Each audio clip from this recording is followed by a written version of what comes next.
Hello C final students, welcome back to Sarang से classes. तो चलिए कंटिन्यू करते हैं index 109 financial instruments. I hope आप सबने पहले वाले लेक्चर्स देख लिए होंगे। अब आगे कंटिन्यू करते हैं। आज मैं कराऊंगा आपको फाइनेंशियल एसेट्स का अगर रिक्लासिफिकेशन हो जाता है तो ये कब होगा रिक्लासिफिकेशन, कैसे होगा रिक्लासिफिकेशन, इसका अकाउंटिंग ट्रीटमेंट वगैरह क्या रहेगा, इसकी जनरल एंट्रीज वगैरह क्या पास होंगी, और आईसीआई स्टडी मेट के इलस्ट्रेशन हम सब कवर करेंगे आज के लेक्चर में।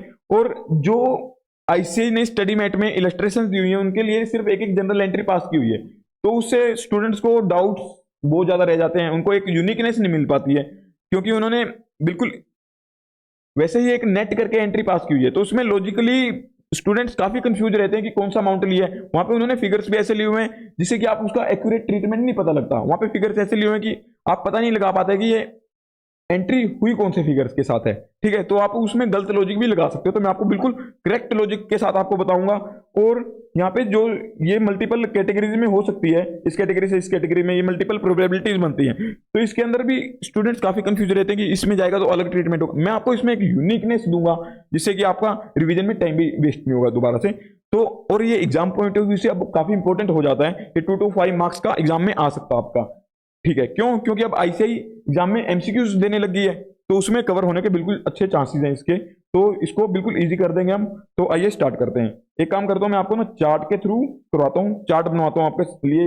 हमने फाइनेंशियल एसेट को कैसे डिवाइड किया था, ये वाला चार्ट मैं पहले आपका बनवा भी चुका हूँ। ठीक है, तो वैसा वैसा ही चार्ट से स्टार्ट करेंगे, आगे फिर कंटिन्यू करेंगे। फाइनेंशियल एसेट कितने टाइप कैटेगरीज में क्लासीफाई हुई थी मेरी? Amortised cost method, fair value through other comprehensive income, fair value through profit and loss. ठीक है, 3 कैटेगरी में। और एसीएम में कब आती थी मेरी? यहाँ पे अब बात करूं मैं बिजनेस मॉडल्स की, कि मेरा बिजनेस मॉडल अगर कौन सा होगा, हेल्ड टू कलेक्ट करने का। मतलब कि मैं एसेट्स को क्यों हेल्ड करता हूँ, फाइनेंशियल एसेट्स को क्यों हेल्ड करता हूँ? क्योंकि मेरा पर्पज है कि उनसे कॉन्ट्रेक्चुअल कैश फ्लो कलेक्ट करूंगा, held to collect contractual cash flow. और एफवीटीओसीआई में क्या होता था मेरा business model? Held to collect and sell. ठीक है, इसमें कॉन्ट्रेक्चुअल कैश फ्लो कब तक? मेच्योरिटी तक कलेक्ट करने का पर्पस था मेरा, सेल करने का पर्पस नहीं था बीच में।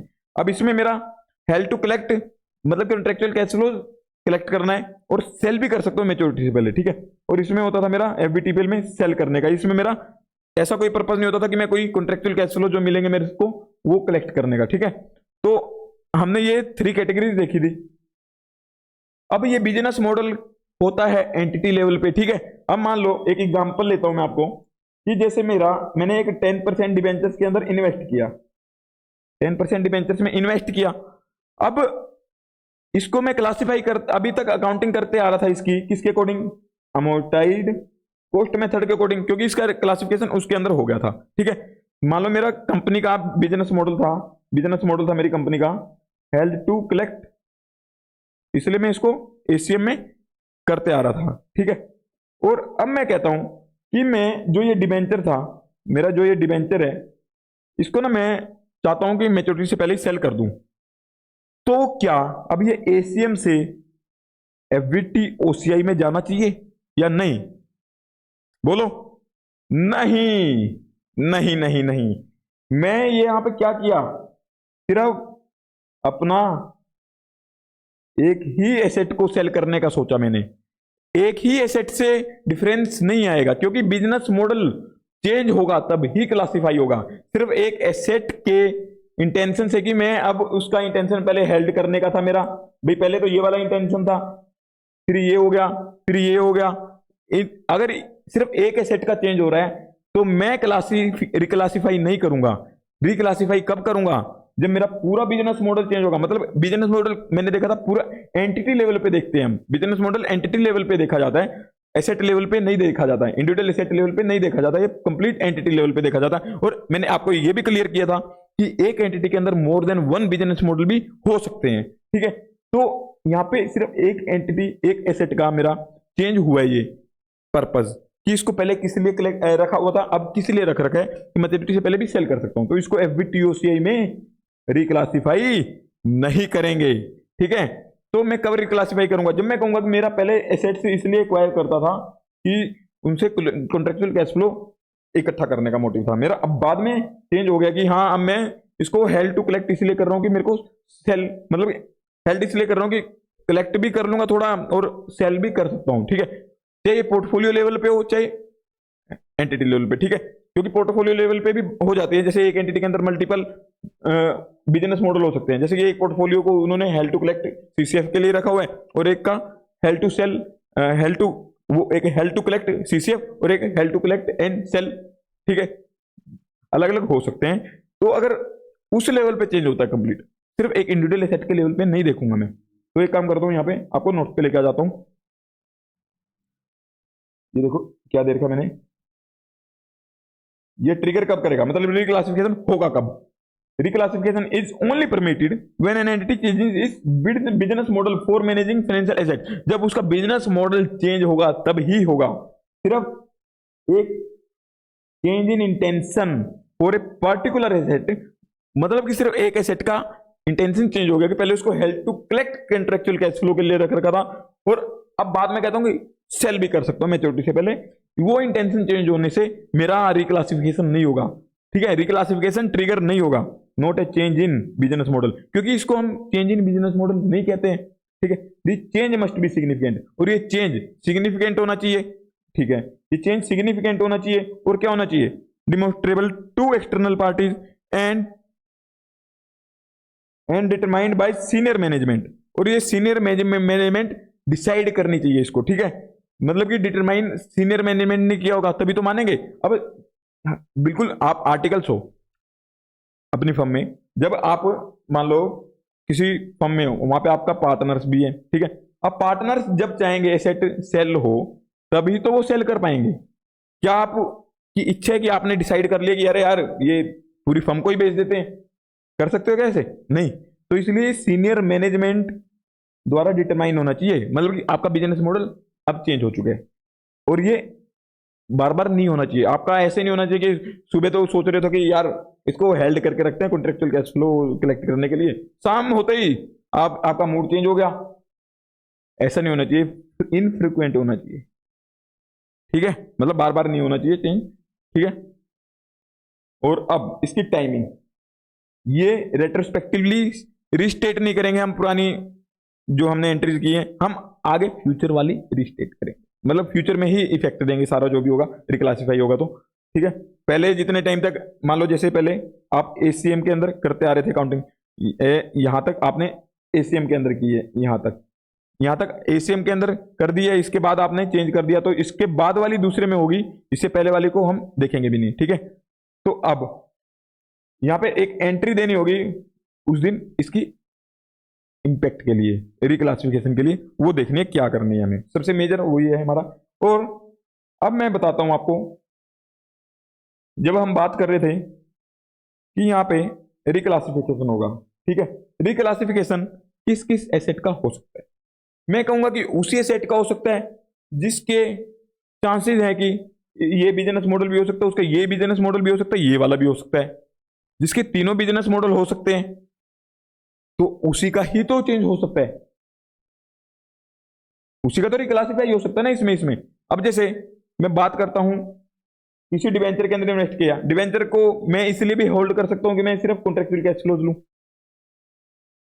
और मैं इसलिए भी कर सकता हूं कि पहले सेल कर दूं उसको, चाहे मैच्योरिटी तक ना भी लूं, और सिर्फ सेल करने के पर्पज से भी ले सकता हूं कि कॉन्ट्रेक्चुअल कैश फ्लो ना भी कलेक्ट करने का मेरा मोटिव हो, ठीक है। जो मेरे ऐसे मतलब सिर्फ एक ही में आ सकता, जो मान लो सिर्फ एफबीटीपीएल में ही आ सकता, जो मान लो, क्या उसका रिक्लासिफिकेशन कहीं होगा, नहीं होगा। जैसे कि मेरा डेरिवेटिव्स होते हैं, डेरिवेटिव्स कहां आते हैं, वो सिर्फ मेरे एफबीटीपीएल में ही क्लासिफाई हो सकते हैं, तो क्या उन डेरिवेटिव्स का रिक्लासिफिकेशन होगा, वो तो इसमें आ ही नहीं सकते ना, तो इसमें कैसे डालोगे आप, ठीक है। तो अब मैं कहूं इक्विटी शेयर्स का एग्जांपल लूं, इक्विटी कहीं और आ सकती है, इन दोनों में नहीं आ सकती, इन दोनों में नहीं आ सकती।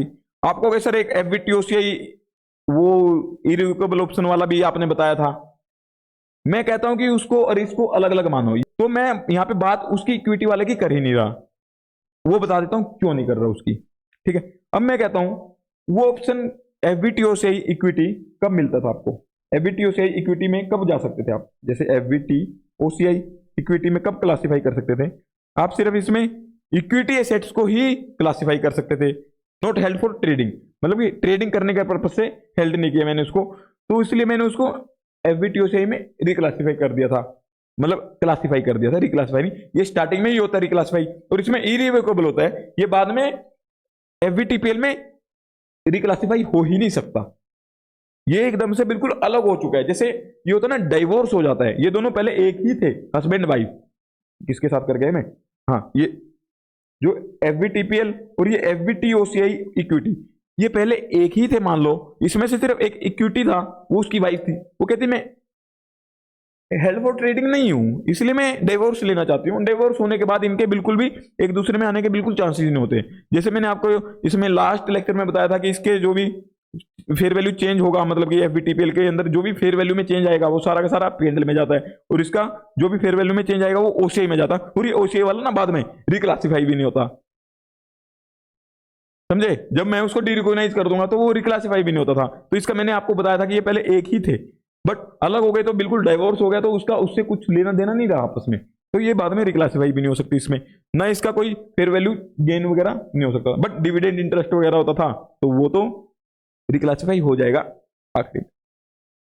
रिक्लासिफाई आखिरी में क्यों होगा, वो तो जिस टाइम रिकॉग्नाइज होगा उसी टाइम तो बुक कर देंगे ना, उसी टाइम तो बुक कर देंगे, वो तो पेंडल में ही चार्ज हो जाएगा सीधा, उसको ओसीआई में थोड़े डालेंगे जब रियलाइज हो जाता है मेरा रियलाइज वाला मतलब इंटरेस्ट और डिविडेंड। ठीक है, अभी मैं आपको क्या बता रहा था कि जो इक्विटी था ये कहीं रिक्लासिफाई हो ही नहीं सकता, इसमें चला गया तो इसके अंदर ही रहेगा, सिर्फ इक्विटी ही आ सकता था, ठीक है, और ये बिल्कुल एट द इंसेप्शन ही आपको ऑप्शन लेना पड़ता है, तो इसको बाद में चेंज करने का ऑप्शन ही नहीं होता, तो इसको मैंने यहाँ पे कंसिडर किया ही नहीं है, इसलिए तो मतलब कि इसके वाली तो रिक्लासिफिकेशन हो ही नहीं सकती, इस एसेट की रिक्लासिफिकेशन पॉसिबल नहीं है, और उन एसेट्स की रिक्लासिफिकेशन पॉसिबल नहीं है जो मेरे सिर्फ एक ही कैटेगरी के अंदर फॉल करते हैं। ठीक है, अब इक्विटी है, इक्विटी कॉन्ट्रेक्चुअल कैश फ्लो वाला टेस्ट पास नहीं करता तो इन कैटेगरीज में दोनों में आता ही नहीं था, तो इन कैटेगरीज में वो आ ही नहीं सकता, जब इन कैटेगरी में आ ही नहीं सकता सिर्फ इसी में रह सकता है। ठीक है, और इसमें भी भेजना होगा तो ये तो बिल्कुल स्टार्टिंग में जाता, बाद में तो ये जा नहीं सकता, एट द इंसेप्शन ही आप इसमें रिक्लासिफाई मतलब क्लासिफाई कर सकते हो, एट द इंसेप्शन ही इसमें क्लासिफाई कर सकते हो। ठीक है, एट द इंसेप्शन, बाद में इसको इरिवोकेबल हो जाता है, मतलब इसको चेंज कर ही नहीं सकते, तो इसको तो हमने बाहर ही कर दिया। जो इसमें उसमें से एक तो जो मतलब कि सिर्फ इसी कैटेगरी में आ रही है मान लो, या फिर कोई ऐसी सेट है जो सिर्फ इसी में आएंगी या इसी में आएंगी, बट आपको दिखेगा कि सिर्फ ऐसी सेट कोई होगी नहीं कि जो सिर्फ इसी में आए या इसी में आए, आपको इसी में ही मिलेंगी वो सेट जो सिर्फ इसी में आएंगी। ठीक है, तो मैं कह सकता हूं कि जो सिर्फ एक ही कैटेगरी में आती हैं उनका रिक्लासिफिकेशन हो ही नहीं सकता। ठीक है, मतलब कि उसके लिए बिजनेस मॉडल अलग अलग हो ही नहीं सकते, बिजनेस मॉडल अलग हो सकते हैं जैसे इसमें हेल्ड करने का पर्पस, बट इसके अंदर इन कैटेगरीज में क्लासिफाई नहीं हो सकती वो एसेट, जैसे इक्विटी है, इक्विटी कॉन्ट्रेक्चुअल कैश फ्लो पास ही नहीं करेगी तो इसके अंदर क्लासिफाई हो ही नहीं सकती, ना इसमें हो सकती, वो सिर्फ इसमें हो सकती है, तो क्या उसका रिक्लासिफिकेशन हो सकता है, कहीं नहीं हो सकता। तो एट द एंड में अगर बोलूं तो आपके पास मोस्ट नॉर्मली कौन से डॉक्यूमेंट्स बचते हैं, इंस्ट्रूमेंट्स बचते हैं जिसको कि आप रिक्लासिफाई कर सकते हो।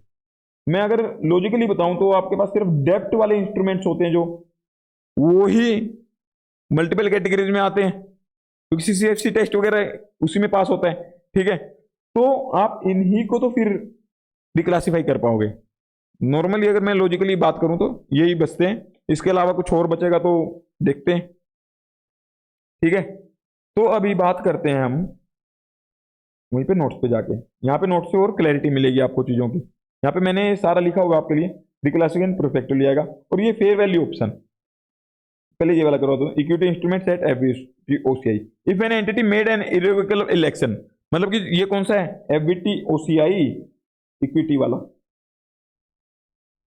अगर आपने किसी इक्विटी को इसमें पहले ही स्टार्टिंग में ही क्लासिफाई कर दिया था, इसके अंदर ही made the irrevocable election to present subsequent changes in, वो इधर देखा कि इसके जो भी फेयर वैल्यू में चेंजेस होते थे वो ओसीआई में ही रहते थे, चाहे रियलाइज्ड हो चाहे अनरियलाइज्ड हो, सारे ओसीआई में ही रहते थे फेयर वैल्यू चेंजेस, तो इनको कभी भी रिक्लासिफाई नहीं किया जाएगा। ठीक है, तो ये वाली तो वैसे ही रिक्लासिफिकेशन से बाहर होगी आपके एसेट। और if a financial asset was designated at FVTPL at initial recognition, जो मतलब एसेट को पहले एफवीटीपीएल पे रिकॉग्नाइज किया था, किस लिए, जो अकाउंटिंग मिसमैच को रिड्यूस करने के लिए या रिमूव करने के लिए, तो उसको भी रिक्लासिफाई नहीं किया जाएगा। और एक और मैंने आपको बोली कि जो एसेट मेरी, जिस एसेट के ऊपर मेरा एक ही उसमें क्लासिफाई हो सकती है, किसी एक कैटेगरी में ही क्लासिफाई हो सकती है स्टार्टिंग में ही, तो क्या उसका रिक्लासिफिकेशन पॉसिबल होगा? नहीं होगा। ठीक है, तो आपको मेजरली सिर्फ डेप्ट इंस्ट्रूमेंट्स ही मिलेंगे जो रिक्लासिफाई हो सकते हैं। तो अभी मैं आपको लेके चलता हूं आगे कि अब डिटेल मैट्रिक्स, इसका एक मैंने मैट्रिक्स बना रखा है कि क्या क्या पॉसिबल हो सकता है। ठीक है, अब आपका सबसे पहले देखते हैं अमोर्टाइज्ड कॉस्ट से इसमें एफवीटीओसीआई कौन से वाला, ये एफवीटीओसीआई जहां पे भी देखोगा आपका ये रिक्लासिफाई होगा, ये डेप्ट वाला है, डेप्ट वाला है, मैं डेप्ट वाला बोल रहा हूं। ठीक है, तो मैंने यहाँ पे लिखा नहीं है, तो आप यहाँ पे क्या लिख सकते हो, डेप्ट। ठीक है, जहां पे भी आपको दिखे यहाँ पे डेप्ट, क्योंकि इक्विटी वाला तो रिक्लासिफाई हो नहीं सकता। जहां पे भी मैंने सिर्फ इक्विटी वाले के लिए एक बात सिर्फ आपको वहां पे बताई थी, ये जो मैंने आपको चार्ट करवाया था ना, सिर्फ इसके अंदर ही ये वाला कंसिडर होता, बाकी और कहीं भी इसका नहीं है। आप जहां पे भी मैं आपको एफवीटी से ही बोलूं तो आप यही वाला मानना। ठीक है, यही वाला मानना। तो अभी अब बात करते हैं हम कि कौन से कैटेगरी से किस में जा सकती है, ये किस कैटेगरी से किस कैटेगरी में रिक्लासिफाई हो सकती है। पहले मेरे एसीएम में थी, ये एफवीटीपीएल में जा सकती है या एफवीटी ओसीआई में जा सकती है। ठीक है, अब मेरी कोई एफवीटी ओसीआई में थी तो कहां जा सकती है, एफवीटी ओसीआई से अमोर्टाइज्ड कॉस्ट मेथड में और एफवीटीपीएल में। और अब मेरी कोई एफवीटीपीएल पे थी तो अमोर्टाइज्ड कॉस्ट में और एफवीटी ओसीआई में। तो मैंने सारे ऑप्शन यहाँ पे देख लिए। ठीक है, अब इसका मैं कहता हूं कि जब रिक्लासिफिकेशन वाली डेट पे ये ट्रांसफर होगी तो किस अमाउंट पे होगी, मैं कहूंगा कि इसको इजीली आप कह सकते हो कि फेयर वैल्यू पे ही होगी। जो उस रिक्लासिफिकेशन डेट की फेयर वैल्यू होगी उसके ऊपर ही वो रिक्लासिफाई हो जाएगी। ठीक है, यहाँ पे सारों पे फेयर वैल्यू आप हाईलाइट कर सकते हो कि फेयर वैल्यू होगी जो रिक्लासिफिकेशन डेट की, उसी एंड पे आपको नए मेथड के अंदर कैरी करनी होगी। ठीक है, फेयर वैल्यू, ये फेयर वैल्यू। ठीक है, आपको इसमें प्रॉब्लम दिखती होगी कि आप इसमें ना अल्टीमेटली फेयर वैल्यू की जगह अमोर्टाइज्ड कॉस्ट पे कैरी हो जाती है, आपको कंफ्यूजन रहती है। बट एक यूनिकनेस दूंगा मैं आपको, तो उससे आपके सारे कंफ्यूजन दूर हो जाएंगे। ठीक है, वो एक्चुअली क्या है कि आईसीआई ने नेट में एंट्री कर रखी है, तो इस वजह से आपको पता नहीं लगता वहां पे फिगर कौन से वाला उन्होंने उठाया है। ठीक है, तो यहां पे अब क्लियरिटी हो जाएगी सारी। अमोर्टाइज्ड कॉस्ट से एफवीटीपीएल में जाता है तो फेयर वैल्यू पे इनिशियली तो सारी फेयर वैल्यू पे होंगी। तो अब मैं कहता हूं कि फेयर वैल्यू पे तो होंगी सर। ठीक है, फेयर वैल्यू पे हो जाएंगी। यहाँ पे आपकी कुछ अमाउंट पे पहले मतलब कि कैरिंग अमाउंट आ रही होगी, यहाँ पे भी हर एक की कुछ ना कुछ कैरिंग अमाउंट आ रही होगी। मतलब कि क्लासिफाई होने से पहले, क्लासिफिकेशन डेट से पहले आपकी बुक्स में किसी अमाउंट पे ये मेजर हो चुकी होगी। जैसे कोई मान लो इनिशियली मेजर हुआ हो, किसी का सब्सिक्वेंट मेजर भी हो गया हो, तो उसको क्या कहूंगा कि मैं कैरिंग अमाउंट दिख रही होगी इनकी कुछ बुक्स में, इस वाली कॉलम, इस वाले कॉलम की मैं कहता हूं कि कुछ कैरिंग अमाउंट दिख रही होगी। अब इसके बाद जो रिक्लासिफिकेशन डेट की फेयर वैल्यू होती है, जो फेयर वैल्यू होती है रिक्लासिफिकेशन डेट की, ठीक है, रिक्लासिफाई जिस दिन के उस दिन की फेयर वैल्यू आपको अब नई एसेट को इस पे मेजर करना है। ठीक है, नई एसेट नहीं, जो पुरानी ही एसेट है नई कैटेगरी के अंदर चली गई, तो नई कैटेगरी पे उस दिन की फेयर वैल्यू जो होगी उस एसेट की, उस पे क्लासिफाई करना है। तो इन दोनों के बीच में कुछ डिफरेंस होगा, बिल्कुल होगा। तो उस डिफरेंस को कैसे टैकल करना है, मैं अगर कहूं कि इस डिफरेंस को कैसे टैकल करोगे, यहां पे एक काम करता हूं, मैं आपको चार्ट ही बनवा देता हूं। जैसे मेरी एसेट थी पहले, तो इसी को भी कंटिन्यू कर सकता था, बट इसमें मैंने नीचे काफी लिख दिया है, तो इसको मैं सोच रहा हूँ कि डिलीट नहीं करें या फिर कर ही दें। एक काम करता हूँ ना, इसको कॉपी कर लेता हूँ।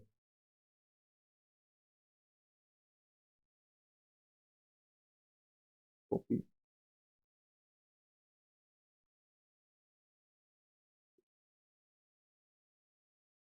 ठीक है। अब ये हमारे लिए बेस्ट हो जाएगा काम।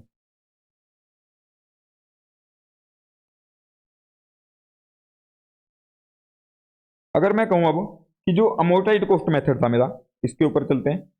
अमोर्टाइज्ड कॉस्ट मेथड, इसको किस किस में क्लासिफाई कर सकता हूं मैं, रिक्लासिफाई। इसको मैं किस किस में रिक्लासिफाई कर सकता हूं अमोर्टाइज्ड कॉस्ट को? SVTOCI और एक FVTPL। ठीक है, अब इसको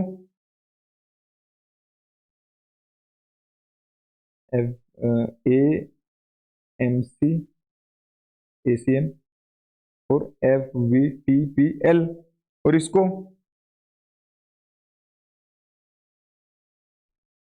ACM और FVTOCI। ठीक है, इनके अंदर क्लासिफाई कर सकता हूं। ठीक है सर, अब हमें ये बताओ कि आपने पहले ACM पे शो हो रही थी, उसके लिए आपकी मान लो अमाउंट आपकी बुक्स में आ रही थी, मान लो जब ACM पे चल रही थी ये एसेट, तो उस टाइम पे आपकी अमाउंट दिख रही थी मान लो 100 रुपीज की। अब आपको जिस दिन रिक्लासिफाई करोगे उस दिन उस एसेट की फेयर वैल्यू के ऊपर रिकॉग्नाइज करना होगा।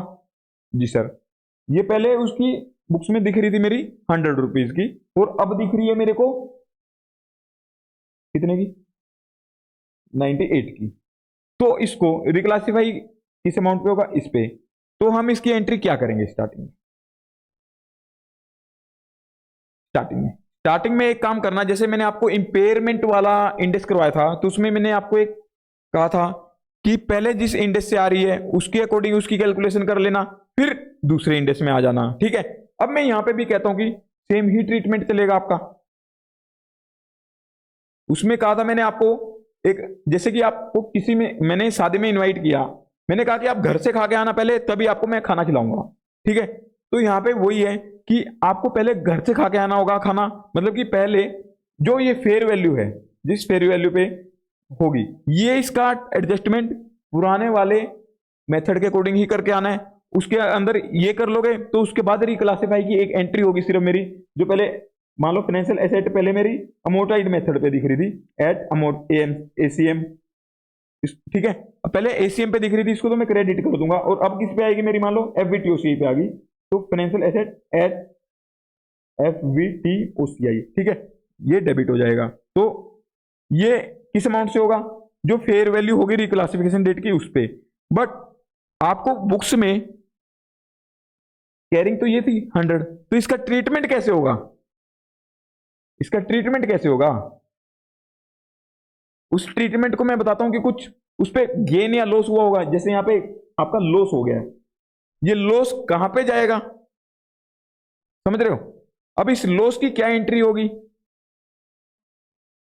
ये बहुत मतलब कि आपको ऐसे कराऊंगा ना तो आपको नेट एंट्री भी सिखा दूंगा, जो आईसीआई ने अपने इलस्ट्रेशंस में की है, तो आपको एग्जैक्ट पता रहेगा कि कौन से फिगर्स कहां से उठाए गए हैं। ठीक है, तो मैं कहता हूं कि आई होप आपको ये क्लियर हो गया होगा। अभी न्यू भी हुआ ना, बहुत डिटेल में करवाने वाला हूं, अभी आपको एक एक चीज क्लियर हो जाएगी। ठीक है, सबसे पहले मैं प्रॉफिट और लॉस की बात करता हूं। ठीक है, अगर मेरा गेन या लॉस होता है कब, रिक्लासिफिकेशन की डेट पे, रिक्लासिफिकेशन की डेट पे। ठीक है, वो किस पे करेंगे, पुरानी उसके अंदर ही ट्रीटमेंट कर देंगे।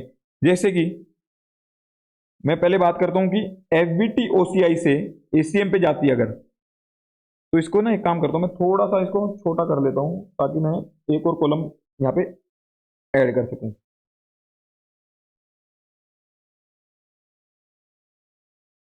ठीक है, अब मेरे लिए परफेक्ट हो गया। मैं कहता हूं कि इफ यहाँ पे गेन या लॉस हो तो उसका क्या ट्रीटमेंट होगा, गेन या लॉस कहां पे जाएगा आपका। तो यहाँ पे गेन या लॉस कहां पे एडजस्ट होगा, आपकी पहले किस पे थी, FVTOCI पे, तो आपका उस टाइम पे गेन फेयर वैल्यू में चेंज होता था तो कहां पे जाता था, OCI में, तो यहां पे भी कहां जाएगा, OCI। ठीक है, OCI में। और यहां पे मेरा पहले FVTPL में था तो मेरा फेयर वैल्यू में चेंज होता था, तो उसका गेन या लॉस कहां पे जाता था, यहाँ पे आप कहोगे कि सर ये P&L में भी जाता था, वो रियलाइज होने के बाद जाता था, रियलाइज होने के बाद। यहाँ पे अभी अनरियलाइज है ना, आपने एसेट वो सेल नहीं की है तो आपका अनरियलाइज है। अनरियलाइज कहाँ जाता था? OCI में, तो इसलिए हमने OCI में ही डाला ये पहले वाले के अकॉर्डिंग हमने कर दिया। तो अभी मैं कहता हूं इसके अंदर ये पहले कहाँ जाता था? P&L में, तो इसको कहाँ भेजेंगे? P&L में ही। और ये दोनों के तो P&L में चले जाएंगे, मतलब कि एसेट मेरी FVTOCI से ACM में क्लासिफाई होगी, तो मेरा उसके ऊपर जो गेन या लॉस होगा, जैसे मान लो मेरी बुक्स में यहाँ पे शो हो रही थी एसेट 100 रुपीज की, ठीक है, और इस दिन की फेयर वैल्यू है जिस दिन मैंने रिक्लासिफाई हुआ उस दिन की 98, तो 2 रुपीज का जो लॉस होगा वो जाएगा मेरा OCI में, ठीक है। और अगर इस केस में होता तो 100 रुपीज की बुक्स में शो हो रही थी, उस दिन 98 की मेरी फेयर वैल्यू थी रिक्लासिफिकेशन डेट की, तो ये 2 रुपीज का लॉस कहाँ जाएगा? ये P&L में जाएगा आपका, ठीक है। तो ये मैंने आपको यहाँ पे क्लियर कर दिया। और अब ACM में आप देखोगे कि फेयर वैल्यू का गेन या लॉस होता था तो कहीं जाता ही नहीं था, क्योंकि उसमें गेन लॉस आता ही नहीं था, क्योंकि हम जब सब्सिक्वेंटली मेजर करते थे तो फेयर वैल्यू पे ना करके अमोर्टाइज्ड अमाउंट पे सब्सिक्वेंट रिकॉग्निशन करते थे उस एसेट का, ठीक है। तो सर इसमें क्या करें हम? इसके अंदर क्या होगा? तो इसके अंदर मैं कह सकता हूं कि आपको नहीं पता था किसमें जाते थे आप, बट अब जिसमें रिक्लासिफाई हो रही है एसेट उसका तो पता है, उसका लॉस फेयर वैल्यू में चेंज होता तो कहां जाता है?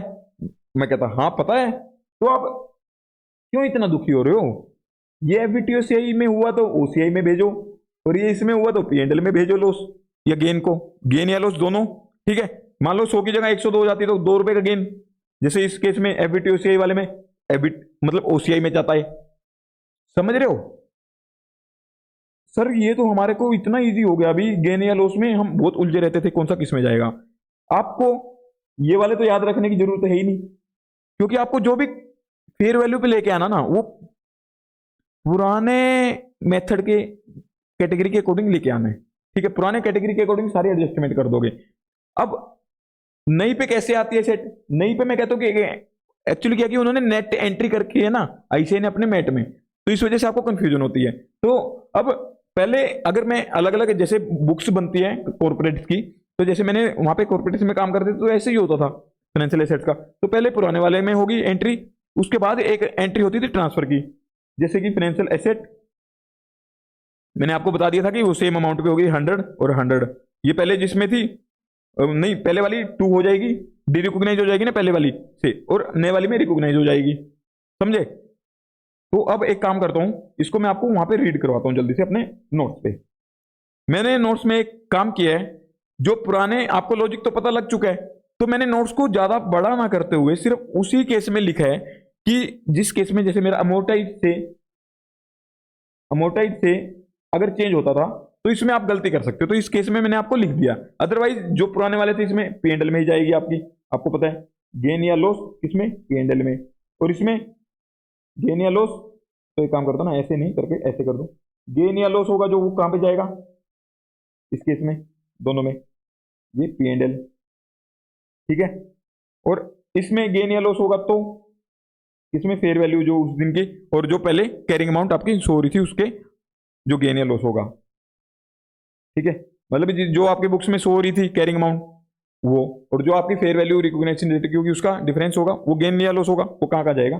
इसका OCI में, इसका OCI में, ठीक है। जो पहले वाली थी उसके अंदर ही गया इसका, तो इसलिए मैंने यहाँ पे आपको ये लिखवा दिया है, और इसका थोड़ा डिफरेंट था तो इसका मैंने यहाँ पे लिखा ही हुआ है, recognise the difference between the previous. तो इसको एक काम करता हूं मैं हाईलाइट करता जाऊंगा दूसरे कलर से, जो इंपॉर्टेंट वाला पोर्शन होगा। इसके अंदर फेयर वैल्यू मैंने सेम कलर से कर दिया, ठीक है, जो इससे किया मैंने। एक काम करता हूँ ना, इसको फेयर वैल्यू को इस कलर से ना करके ना दूसरे कलर से करता हूँ, जो कि मेरा ग्रीन था, मतलब कि जो इजी वाला है। रेड से मैं करूंगा जो आपका थोड़ा कंसंट्रेशन वाला एरिया है। ये फेयर वैल्यू तो आपको पता ही है, एक बार देख लिया तो सारा आइडिया हो जाएगा। इसको ग्रीन से करता हूँ मैं highlight, fair value fair value fair value fair value fair value fair value, ठीक है। स्टार्टिंग में आपको फेयर मतलब जब नए मेथड में आएगी, नई कैटेगरी में आएगी तो फेयर वैल्यू पे आएगी, ठीक है। अब फेयर वैल्यू, बट इस केस में आपको थोड़ा सा डिफरेंट देखने को मिलेगा। इसमें इस केस में आपको थोड़ा डिफरेंट देखने को मिलेगा, ठीक है, बट रीमेजर तो होगा, रीमेजर होगा। कैटेगरी में नहीं में आएगी तो दूसरी अमाउंट पे आएगी, समझे? इसका लॉजिक भी बताऊंगा सारा। तो आप ये समझो कि ये जो रीमेजर हो रहा है, रीमेजर जैसे मैंने आपको वहां पे एग्जाम लॉजिक बताया था कि आप पहले घर से खा के आओ अपना, ठीक है, यहां पे बाद में खिलाएंगे। तो आपको रीमेजर करना है, जो ये फेयर वैल्यू पे रीमेजर होना ना, ये पुराने के अंदर ही हुआ है, तो पुराने के अकॉर्डिंग हुआ है, तो इसमें थोड़ी सी एडजस्टमेंट आपकी फिर हो जाती है रिक्लासिफिकेशन से पहले, रिक्लासिफिकेशन से पहले हो जाती है, इनके अंदर नहीं होती है, इनके अंदर डायरेक्ट आपका पास हो जाता है। इस केस में हो जाती है, इस केस के अंदर आप थोड़ा सा यहां पे लिख लो इंपॉर्टेंट, इसमें आप इंपॉर्टेंट लिख लो यहां पे, ठीक है, क्योंकि इसके अंदर ना थोड़ा सा आपका एक फेयर वैल्यू पे मेजर करने के बाद भी ना एक आपको एडजस्टमेंट करनी होगी। पुराने मेथड में हम कर रहे थे, पुराने मेथड में हमने फेयर वैल्यू पे रीमेजर कर दिया था, पुरानी जो कैटेगरी थी उसके अंदर रीमेजर कर लिया, उसका ट्रीटमेंट दे दिया जो जहां देना था, उसके बाद नई पे आती थी मेरी डायरेक्ट आ जाती थी उस पर। बट इसमें एक और एडजस्टमेंट होती है मेरी, वो भी आपको बताऊंगा क्या होगी, ठीक है। अभी इसके अंदर और recognise the difference between previous amortised amount, जो प्रीवियस अमोर्टाइज्ड अमाउंट मतलब कि जो आपकी कैरिंग अमाउंट दिख रही थी, जो आपकी कैरिंग अमाउंट दिख रही थी पहले, और अब ये फेयर वैल्यू जो आपकी रिक्लासिफिकेशन डेट की है, ठीक है। तो इसका डिफरेंस होगा, उसको कहां आप लेके जाओगे, ये P&L में, क्योंकि ये P&L में होगी आपकी क्लासिफाई, अदरवाइज तो मैं इसी में लेके जाता था। बट इसमें अमोर्टाइज्ड कॉस्ट में तो हम कहीं पे गेन या लॉस होता ही नहीं था मेरा फेयर वैल्यू चेंज की वजह से, तो हमने कहा कि टेंशन नहीं, हम जिसमें 1000 ये आगे सेट उसके अकॉर्डिंग कर लेते हैं, ठीक है। तो इसके अंदर recognise the difference between previous amortised amount and fair value in other, इसमें OCI में जाती है, ठीक है। ये आपको मैंने चार्ट के थ्रू आपको बता दिया कि इसमें जाएगा गेन या लॉस, ठीक है। और अब आगे मैं बताऊं EIR, ठीक है, EIR का भी बताना मेरे को, बट EIR का मैं बताने से पहले एक बार थोड़ा ये क्लियर कर देता हूं, जो भी आगे के मेथड लगेंगे वो सारा का सारा ये FVTPL के अकॉर्डिंग तो यही होता है, इसमें EIR चाहिए ही नहीं होता, ठीक है, इसमें EIR चाहिए नहीं होता, क्यों? P&L में तो वो आपकी जरूरत नहीं होती, EIR की कहां जरूरत होती है। मैंने जब आपको पहले बताए थे वो कुछ इंपॉर्टेंट पॉइंट्स याद करो, इंपॉर्टेंट पॉइंट्स बताए थे, तो मैंने किसके लिए बताए थे वो इंपॉर्टेंट पॉइंट, मैंने आपको AMC मतलब ACM मेथड और FVTOCI इन दोनों मेथड्स के लिए बताए थे। तो EIR की उसी में तो जरूरत हुई थी, FVTPL जिसमें गई है उसको बाद में जरूरत है ही नहीं, ठीक है, उसमें जरूरत है ही नहीं। तो OCI में जरूरत होती है, हाँ होती है, OCI में जरूरत होती है सर। तो एक काम करता हूं मैं इसको भी चार्ट के थ्रू ही करवा दूं आपको, ये चार्ट आपके लिए बिल्कुल रामबाण हो जाएगा, तो इसको बना लेना आप। अब मैं करता हूं कि EIR का EIR, ठीक है। अब मान लो इसको ना एक काम करता हूं, यहां पे एरो नहीं डालता मैं कुछ भी, ये मान लेना कि इसका ही चल रहा है ऊपर से, ठीक है। अब मैं EIR की बात करता हूं, EIR पहले ACM में था, अब हो गया FVTOCI में, तो क्या आप ऐसे देखोगे? नहीं, EIR में सबसे पहले क्या देखूंगा कि जिसमें गया है क्या उसमें EIR की जरूरत है या नहीं है या नहीं है। सबसे पहले तो मैं उसको क्रॉस कर दूंगा कि इसके अंदर EIR नहीं चाहिए, इसमें FVTPL में जरूरत नहीं होती, नहीं, FVTPL में जरूरत नहीं होती, नहीं, इसमें दोनों में जरूरत होती है, ठीक है। अब इन दोनों में इसमें जरूरत होती है, इसमें जरूरत होती है EIR की, इसमें जरूरत होती है, इसमें जरूरत होती है, ठीक है। अब मैं कहूंगा कि जिसमें जरूरत, इस केस में आपको जरूरत है, बट इसमें ऊपर वाले में जिससे आई है उसमें भी जरूरत थी, तो मतलब इसमें तो पहले वाला EIR है आपके पास, तो इसमें क्यों ही कैलकुलेट करना है EIR, आप सिर्फ उसी में तो कैलकुलेट करोगे ना EIR कि जिसके अंदर आपको पहले नहीं था बट अब निकालना है। जैसे इसके अंदर तो पहले भी EIR यूज हो रहा था और अब भी EIR होगा, तो इसके अंदर तो कोई दिक्कत ही नहीं है, तो इसके अंदर भी आपको EIR दोबारा से कैलकुलेट नहीं करना है, ठीक है, मतलब कि EIR रिकैलकुलेशन या फिर EIR कैलकुलेशन ही लिख दूं, क्योंकि इसमें रिकैलकुलेशन तो हो ही नहीं रही ना, EIR कैलकुलेशन ऑन कब की, रिक्लासिफिकेशन डेट,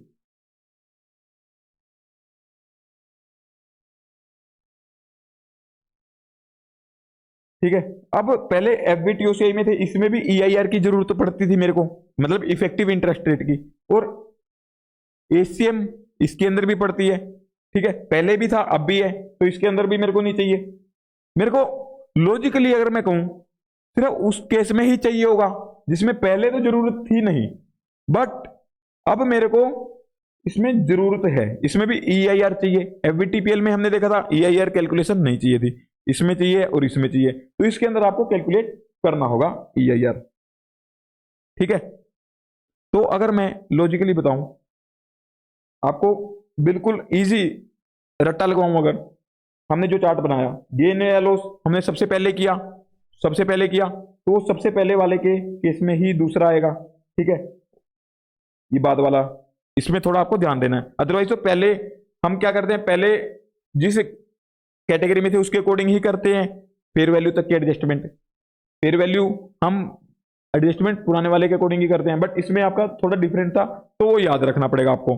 और जो हमने लास्ट में किया EIR, उसमें आपको लास्ट वाले के अंदर ही डिफरेंस है, इसके अंदर ही। ठीक है, तो इसको याद रखना पड़ेगा, सिंपल। आप इतना याद रखोगे, मैं नोट्स पे लेके चलता हूं दोबारा। इसके अंदर भी मैंने बड़े जबरदस्त तरीके से दे रखा आपको। इसमें EIR चाहिए नहीं तो जरूरत ही नहीं है। इसके अंदर पहले भी था अब भी था, तो इसके अंदर भी ओरिजिनल, इसमें कोई चेंज नहीं आएगा EIR में, नो चेंज रिक्वायर्ड। ठीक है, तो इसके अंदर मैं हाईलाइट किसको करूंगा, EIR को हाईलाइट किस में करूंगा, इसमें लास्ट वाले में करना चाहिए मेरे को हाईलाइट।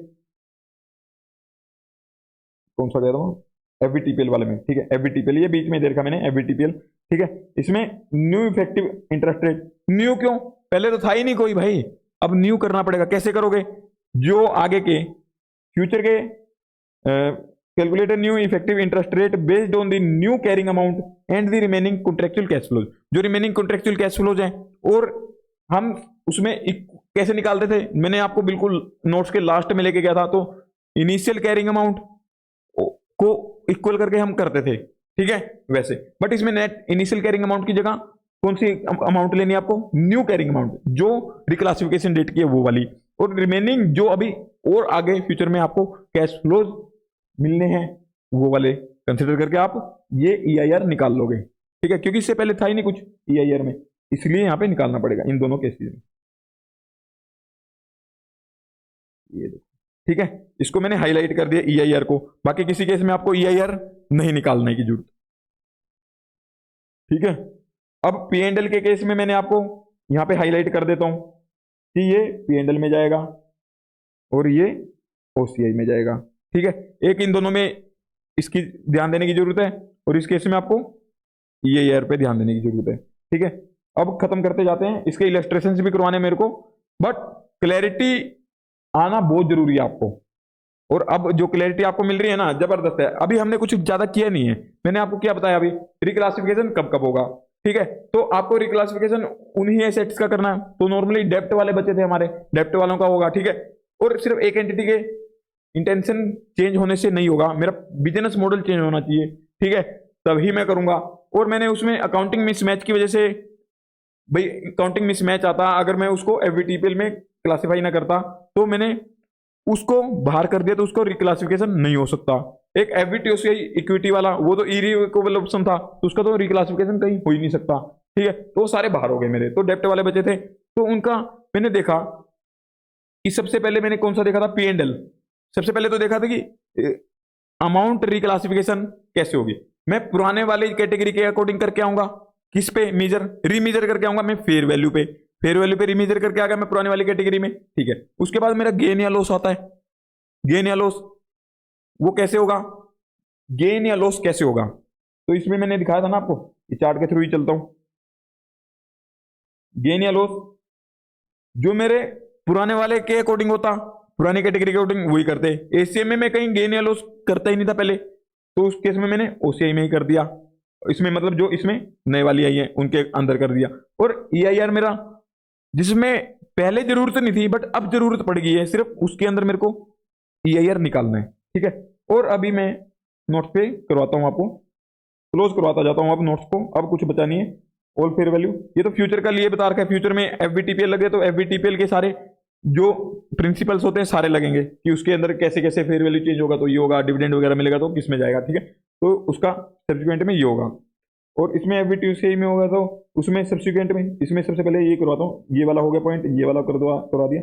ओरिजिनल ईयर ये चेंज नहीं होगा, ये मैंने इसमें डाल दिया, ठीक है।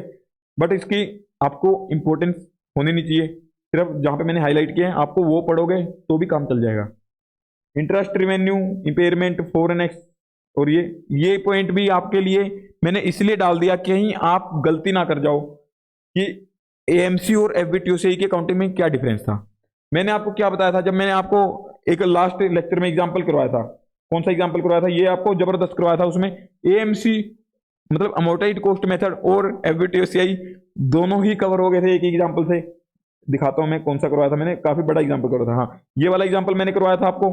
तो मैंने आपको बताया था सारी अकाउंटिंग जो हमने पहले आपको अमोर्टाइज्ड कॉस्ट मेथड के अकॉर्डिंग बताई थी, ठीक है, इसके अकॉर्डिंग सारी हो गई थी। फिर मैंने जब एफबीटीसीआई के अकॉर्डिंग बताने लगा था तो उसके अंदर जो पहले एएमसी वाली अकॉर्डिंग अकाउंटिंग थी, एसीएम वाली, वो सारी तो करनी ही करनी थी। इसके अंदर मेरी एक एक्स्ट्रा और होनी थी बस, ठीक है। वो सारी होने के बाद ये एक्स्ट्रा होनी थी। तो इसमें एक्स्ट्रा में क्या हुआ था, मेरा जो ये था ओसीआई के अंदर कुछ मेरा फेयर वैल्यू चेंज का वो डिफरेंस किया था, ठीक है। अमोर्टाइज्ड कॉस्ट जिस डेट पे मेरा ये कैलकुलेशन हो रही थी उस दिन, रिपोर्टिंग डेट वगैरह को, उस दिन जो मेरा अमोर्टाइज्ड अमाउंट था और जो फेयर वैल्यू था उसका कुछ डिफरेंस मेरा ओसीआई में गया था, ठीक है। तो सिर्फ वो ही डिफरेंस था हमारा एक, बाकी तो कुछ नहीं था। तो इसलिए आप यही लिखा है मैंने यहाँ पे कि सारी की सारी अकाउंटिंग जो भी आप करते आए हो, इंटरेस्ट रिवेन्यू, इंपेयरमेंट, जो भी आप करोगे, ये आगे मैं बताऊंगा इंपेयरमेंट वगैरह का, ठीक है।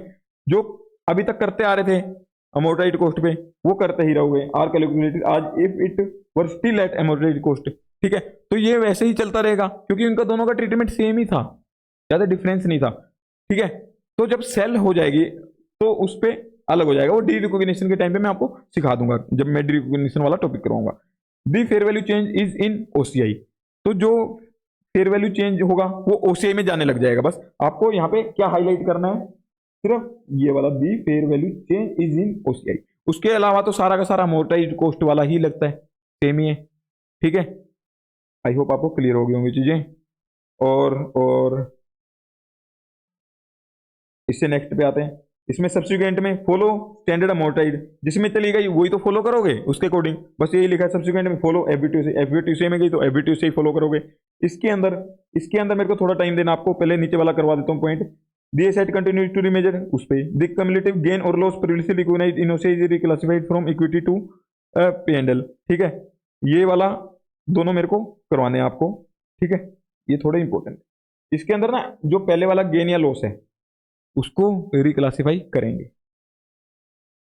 द क्युमुलेटिव गेन और loss previously recognised in OCI is removed from equity.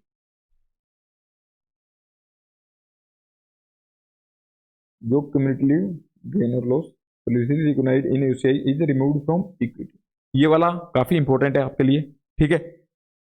इसको क्या करूंगा मैं आपको अभी ना करवा के, जैसे इलस्ट्रेशन करवाऊंगा इलस्ट्रेशन के टाइम पे ही करवा दूंगा, ठीक है, इस पॉइंट को, और इसको भी इलस्ट्रेशन के टाइम पे ही करवा दूंगा। क्युमुलेटिव गेन या loss previously recognised in OCI is reclassified from equity to P&L, ठीक है। इन दोनों को मैं करवा दूंगा।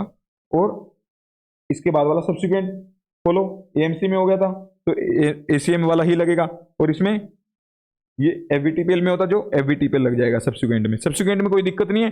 मेन आपको देखना है कि रिक्लासिफिकेशन पे गेन लॉस होगा तो उसका क्या ट्रीटमेंट होगा, ईआईआर किस केस में निकालना है, और ये कब ट्रिगर करता है, ये चीजें आपको पता होनी जरूरी थी। बस अब मैं आपको इलस्ट्रेशन पे लेके चलता हूँ। सेकेंड यूनिट की 36, मतलब कि जो हमारा फाइनेंशियल इंस्ट्रूमेंट्स की सेकेंड यूनिट है उसका 36 इलस्ट्रेशन है, 37 है, 38 है, 39, 40, 41, तो ये सारी इलस्ट्रेशन कवर करवाता हूं आपको।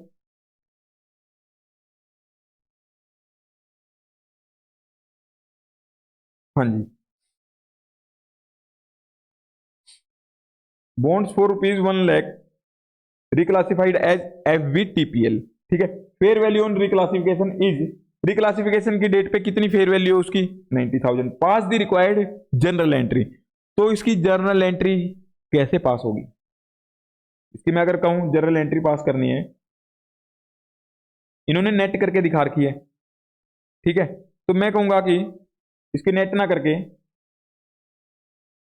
आपको कैसे एंट्री होती है इसकी, सबसे पहले तो जो डिफरेंस आएगा उसको पहले ये देखो कि किससे किस में जा रही है। यहाँ पे इसमें क्वेश्चन में देर नहीं है, क्योंकि इन्होंने क्वेश्चन में क्यों नहीं दिया, क्योंकि यहाँ पे केस के अकॉर्डिंग चल रहे हैं। अमोर्टाइड कॉस्ट से एफबीटीपीएल में, अमोर्टाइड कॉस्ट में गेन वगैरह या फेयर वैल्यू चेंजेस का कुछ गेन या लॉस होता था, तो होता ही नहीं था कुछ, तो हमने देखा था कि एफबीटीपीएल का पीएल वाले में ही जाएगा ये, ठीक है। तो बाद वाले जिसमें जा रही है उसके अंदर ही चला जाएगा, क्योंकि अमोर्टाइड वाला ये बिल्कुल फर्स्ट वाला केस हो गया, ठीक है। तो इस केस में कैसे एंट्री होगी मेरी, बॉन्ड्स एट एफबीटीपीएल, यहाँ पे लिख के दिखा देता हूँ मैं आपको, क्योंकि मैं दो एंट्री करवाऊंगा। बॉन्ड्स एट एफबीटीपीएल, ठीक है, पहले किस में थी, अमोर्टाइड कॉस्ट में, ठीक है।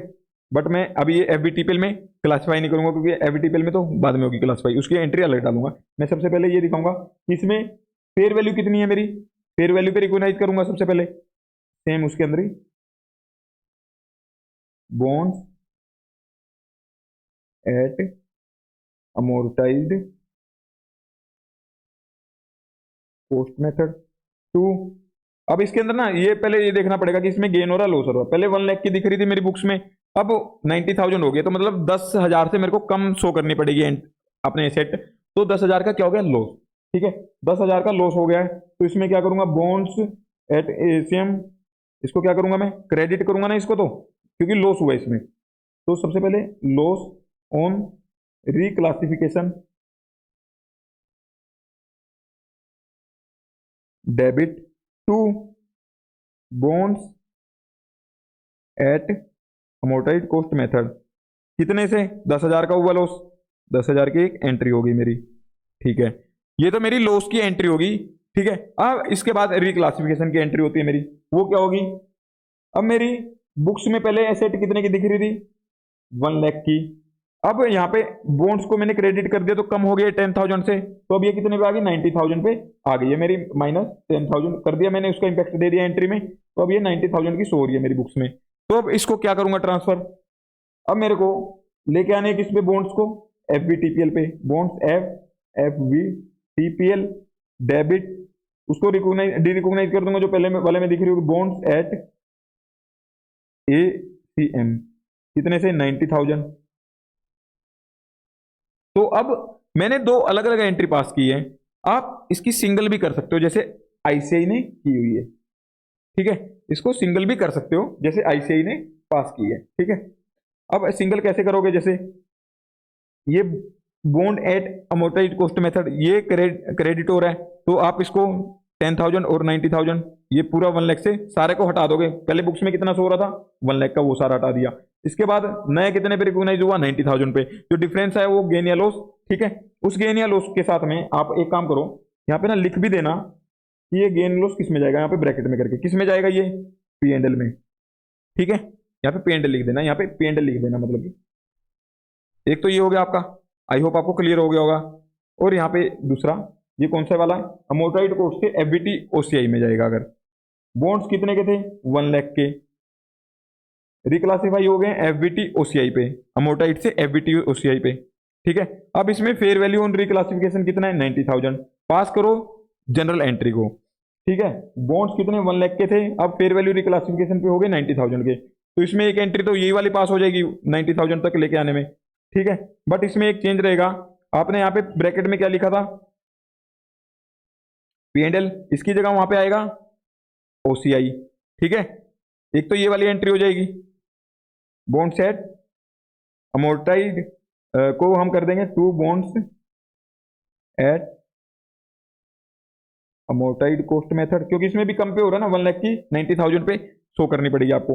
ये कौन सा था, लॉस ऑन रिक्लासिफिकेशन, इसमें ओसीआई, कितने से, 10,000, ठीक है।